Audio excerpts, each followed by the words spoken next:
Thank you for joining me today. It's Brian Gubernick, and welcome to the No Days Off podcast, where we believe that every single day brings a new opportunity to get better. Today's podcast, today's story, is going to be about one of the greatest owners in sports history, and specifically how his legendary investment might have actually underperformed a pretty boring old index fund that we talk about here at the No Days Off podcast. Let me tell you the story. Let me better explain. So just this week, Jerry Buss and the Buss family, or I should say the Buss family, Jerry has since passed a handful of years ago, but the Buss family sold a majority stake in the Los Angeles Lakers. They sold that stake, and the Lakers itself has been valued now at reportedly $10 billion. Now, Dr. Jerry Buss bought the Lakers in 1979. He was a real estate investor. He was a former chemist, actually, with a PhD. He was not exactly your traditional sports owner or tycoon.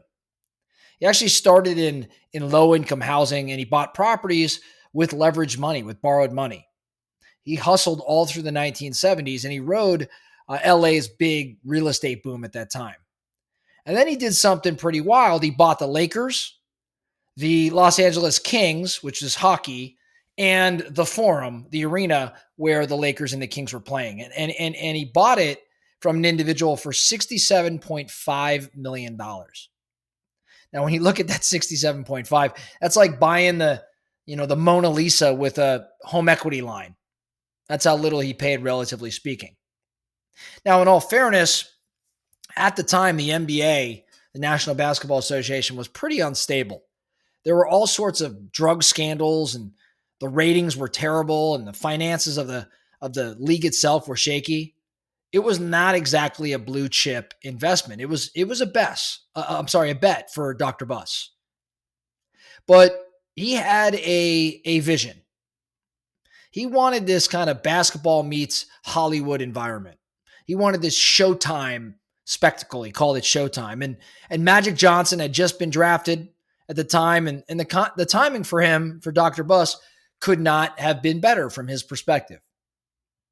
Now, the 1980s hit, and while it was pretty difficult at the start, the 80s hit like a tidal wave, because you have Magic Johnson and Kareem Abdul-Jabbar, and you have Pat Riley, the coach that joins with his slick back hair and his suits, and the entertainment, and the Laker girls, and the Jack Nicholson sitting courtside. And oh, by the way, just in the 1980s alone, they win 5 championships. I mean, this was the rise of the Lakers dynasty. It was an entertainment environment. It was not just basketball. Dr. Buss transformed the entire brand, not just the Lakers, but the NBA. He made these games feel like events. His style became the actual playbook for the league. But again, the early years were not easy financially. The league was not yet printing money like it does today. Dr. Buss ran a pretty lean operation. There were tough times, negotiations. He was sued multiple times. He had management turnover. But slowly, the value of the team and the league began to climb, especially as the national TV deals started to roll in.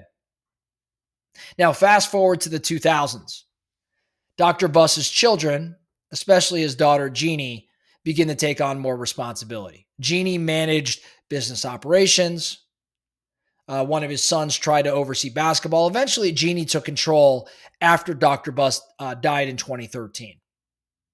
The team went through its ups and downs, had its farewell tour to Kobe, had some struggling years. Then it's the LeBron era. Had another title or so in there, of course. But it's had its ups and downs. But in terms of franchises, the Los Angeles Lakers are the most valuable and maybe most important franchise, arguably the most important franchise in all of major sports. Throughout all of this, the Buss family held a major stake, maintained a major stake, until I think just this week. Just this week, the Buss family reportedly exited as majority holders of the Los Angeles Lakers, and the valuation of the Lakers is or was $10 billion, which is absolutely insane. It went from $67.5 million that Dr. Buss purchased the Lakers for in 1979 to $10 billion. That is a 149x return. I would say that is a pretty good return. Pretty insane. I think he looks like a genius for taking on that gamble. It's legendary status. But here's the mind bender. And here's the reason why we're talking about this here today, aside from just a great story. If Jerry Buss had taken that $67.5 million in 1979, that has since been turned to $10 billion. If he simply took that $67.5 million and he put it into the S&P 500 as an index fund, and the dividends generated by the S&P 500 were reinvested along the way, he'd actually have, or his family would actually have, around $13 billion today. So in essence, they'd have $3 billion more. There's no team meetings, no hiring coaches, no ups and downs, no managing egos, no family drama, none of all of the noise that Dr. Buss and family dealt with all these years for 36 or so years. And they'd still come out $3 billion ahead if they would have simply taken that money, placed it into the S&P 500 index, reinvested those dividends along the way, and simply allowed for the S&P to do its thing with compound interest. The Lakers were a heck of a return, no question about it.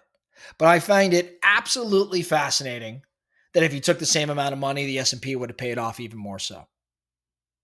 Now, let's be real here. It is not fair to reduce this to just the math alone, because the reality is owning the Lakers gave Dr. Buss massive cash flow, especially in the later years, like hundreds of millions of dollars.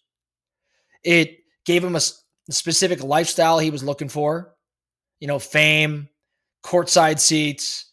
He's at the NBA decision-making table. It gave him an opportunity to transfer legacy to his kids because they ran the team, specifically Jeannie. It gave him all sorts of leverage and tax benefits and financing opportunities and a brand.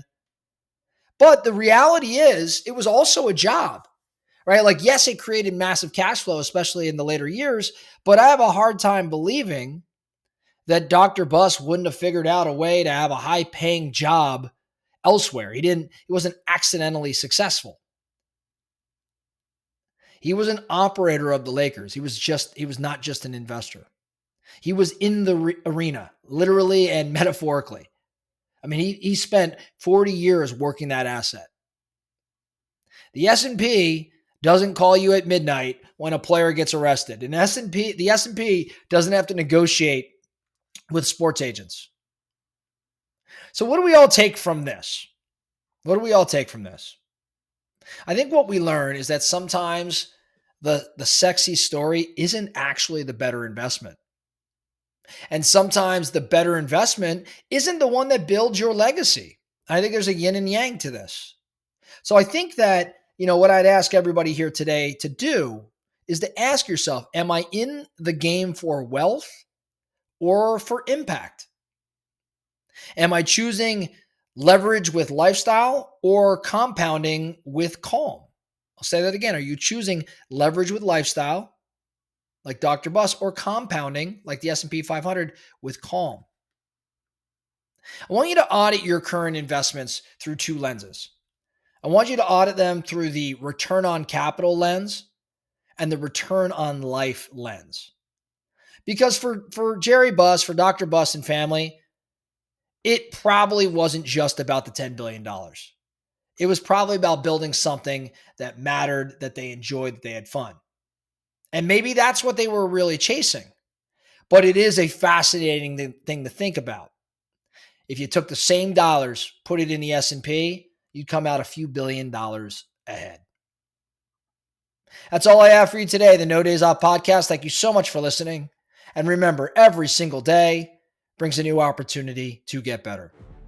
So let's get after it.